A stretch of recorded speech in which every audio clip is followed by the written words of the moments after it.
Well, it looks like obviously you made your decision and going to go with McLeod for this week. Before we talk about the why there, just talk about the thought process and kind of what you ran through your mind as you made the decision between the two. This week or last week? For this week. Oh, for this week, I mean, it's pretty simple. Like, we can't turn the ball over. You can't have 6 turnovers in a game.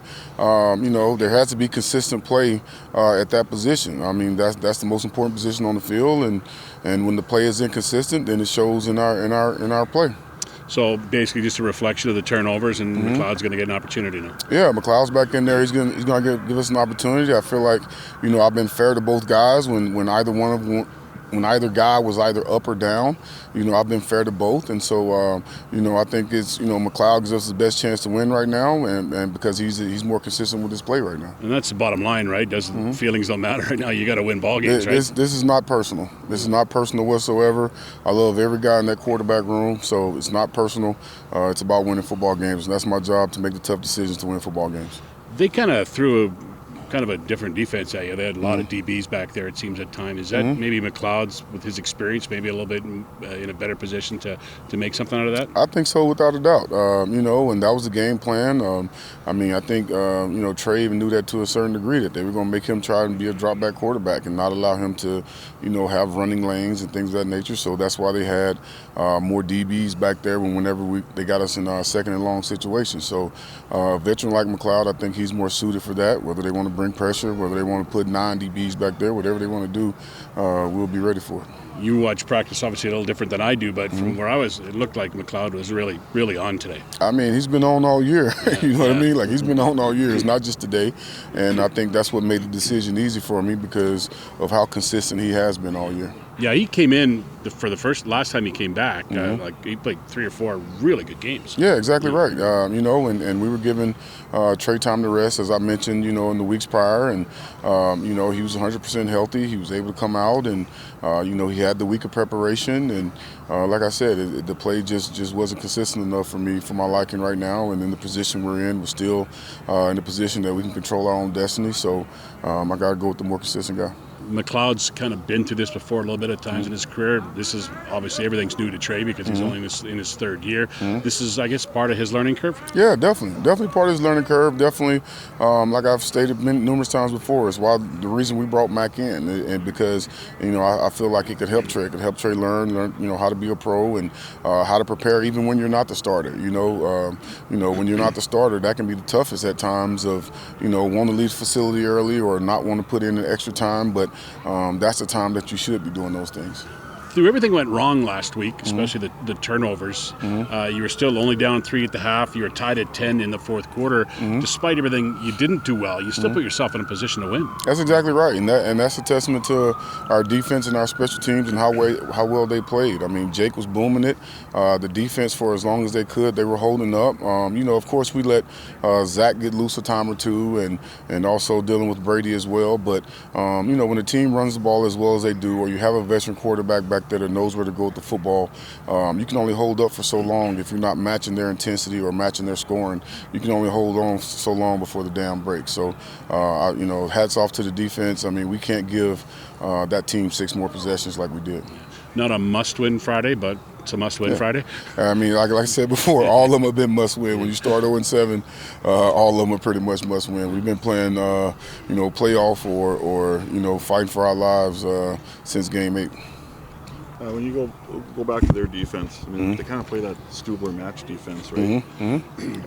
As a quarterback, how much is patience and taking what is giving you so important, even though it can be frustrating to play against that defense? That's exactly right. You got to take what they give you, whether it's something quick that you can get the ball out, or if it's only a 3-man rush and you have the opportunity to hold on to the ball to maybe take something a little deeper down the field, or letting them drop out and taking your checkdowns, right? But they did a good job of that. Like, they had a 3-man rush. They respond to quarterback with one guy. They were taking the check down away with another. So you got to understand the offense and know where to go with the football. And the variables change with McLeod back there. I mean, Right. they're not going to have a spy on McLeod. Let's be Right. honest. Right. You would think not, but we'll see never once the know. game starts. You never know. I mean, they stuck with their game plan. Once we changed quarterbacks and put McLeod in, they stuck with their game plan. That's what it was. It was sparring with one guy and either dropping the other one or taking the back with the other guy and rushing three. Right. So we'll see what their game plan is. I mean, we have ours, they'll have theirs, and we'll adjust accordingly. Their MO seems to be they can play low event football, take it deep into the fourth, but who they're going to go with offensively. It's 20. Exactly right. Exactly right. As a defense, and obviously the time of possession was not in your favor, but now they've seen it. There's guys that have seen it in a while. There's some guys that have seen it for the first time, how they play. What do you hope that they're going to learn from the lesson of last game about, look, they have no problem playing a quiet game. Right, yeah, and just what I preach to them all week, take advantage of the opportunities that we have, right? There was a great job that we did down here. I think they ended up kicking, and we gave them a short field.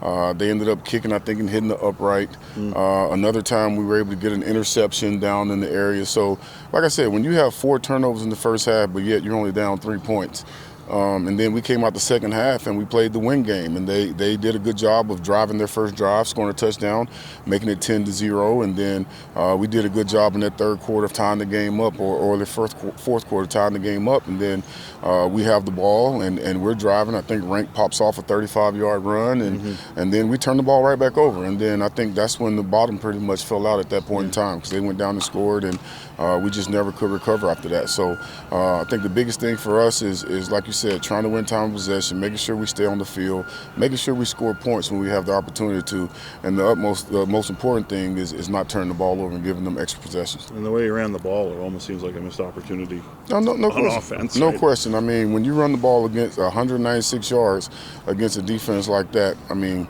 that's a great day. I mean, 196 yards against any team is a great day, let alone that defense. I mean, because they're a veteran defense, they're stout, they have no quit in them, they fight till the end. And so, again, you just got to continue to take advantage of your opportunities when they present themselves and not turn the ball over. After some video work and some rest time, how did you like the way they came back today? Oh, today was awesome. I mean, just the energy was there. Guys know what to expect now. It's not just words, right? It's not just me saying words, because like you guys stated before, some guys understand who Winnipeg is and who they are as a team, and some guys, this was their first time, really experiencing them. They understand now that Brady's a load, right? Like, he's a guy, he's a big guy. He may not be super fast, but he's a load. He's quick, he's shifty.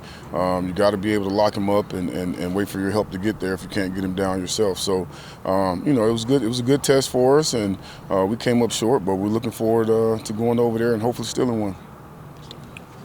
Thanks, Jerry. Javon Leak, he's down this week. He'll be down this week as well. He's still dealing with a thigh bruise, and so he's pretty much week to week right now. Okay, you never asked Gavin Cobb? Gavin Cobb, same thing. We'll see. I think he's day by day right now. Okay. I think he may be getting a little bit better. I'm not banking on it. We'll see if he's available, then great. But if not, then we'll slide Mathis into that position. And Bratton? Bratton, I think he'll be ready to roll game time. Yeah, for sure. Thanks, Jerry. Awesome. Thanks, Yes, sir. Appreciate it. All right.